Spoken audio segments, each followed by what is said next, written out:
Hello, this is my list review number 6 for the Bring Your Guns tournament, and this one is for Nicolai Winther's Maori British Battalion, um, which is a 13 organized battalion, although I think maybe there's a mistake here.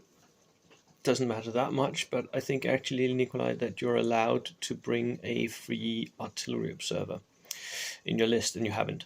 We can debate that at another time. But right now, as the list looks right now, it's a really interesting one because he's brought New Zealanders, he's brought the Maori, and Maori are very high tier close combat troops. They are way up there along with Japanese fanatics and Gurkhas. They're really, really hard in close combat because they get almost all of the close combat rules that the British can take as their national trait. They get them as for the infantry that are Maori. They get those rules, which makes them really good. They can charge without being shot at. They get extra dice in close combat. They get tough fighter. All of that. So yeah, hardcore close combat troops. Now, let's look at what Nicolai has put in his list. He has a second lieutenant, inexperienced with an extra man. I'm guessing that he'll equip them with submachine guns, just to have that extra shot, making him a bit more useful. And since he's New Zealander, he also has that steady under fire special rule, which is somewhere here. Yeah.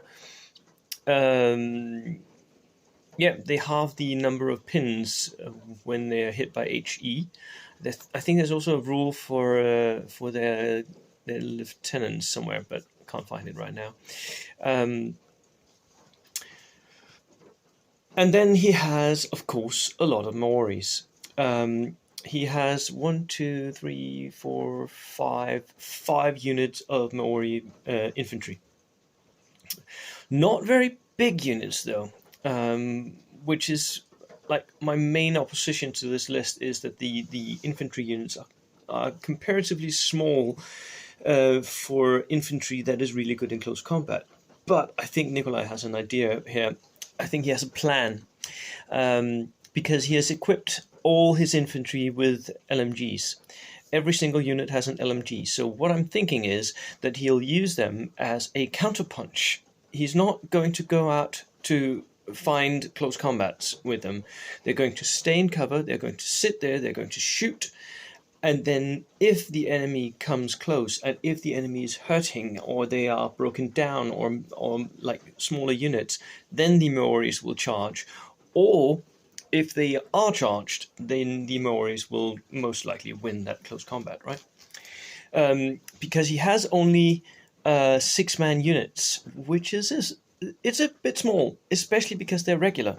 But he has a lot of them, right? 5 6-man units. That's a lot of infantry.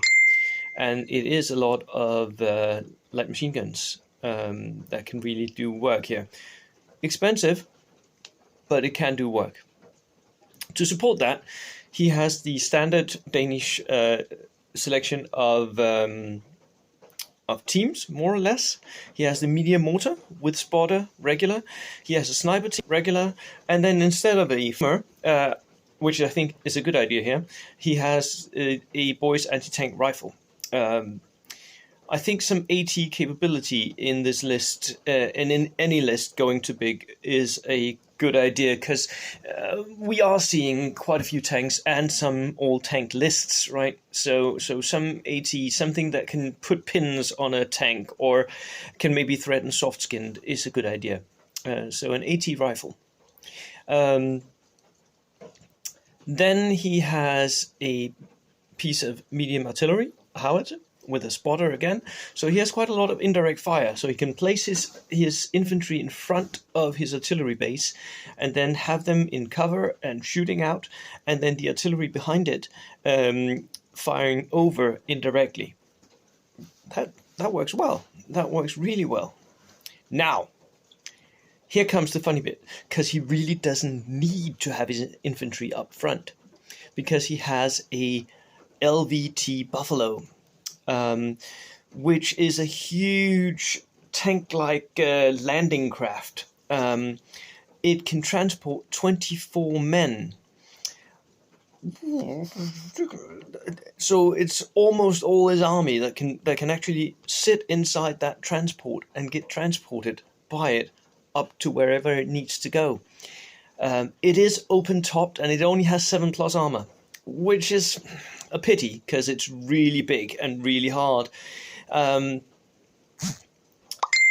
But it can also transport a jeep or a Bren carrier or a light-medium artillery. So he can actually use it to transport his howitzer onto the board if he wants to.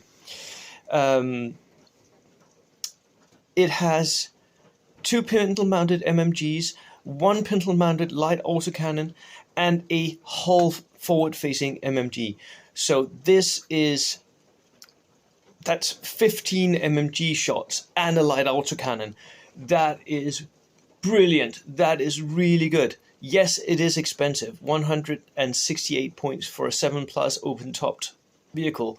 But damn, and it can split fire on all of that. That's 4 units you can shoot at if you want to deliver pins across the board.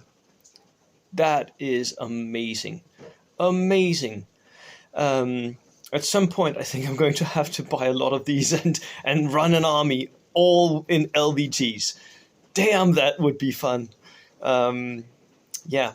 The final thing that he has in his list is a Stuart M3-1, the darker version, without the pintle mounted, which is the way I usually run it as well. So yeah, very recognizable, good ideas, good with this counter punch that I think you can deliver with the Maoris. Although I do think that they would be perhaps better with larger units, maybe use the points for the LMGs to buy extra dudes. But that is just me. I like my close combat dudes. In this one, it works out differently, doesn't it? So let's see how it goes. Good luck, Nicolai. Cheers.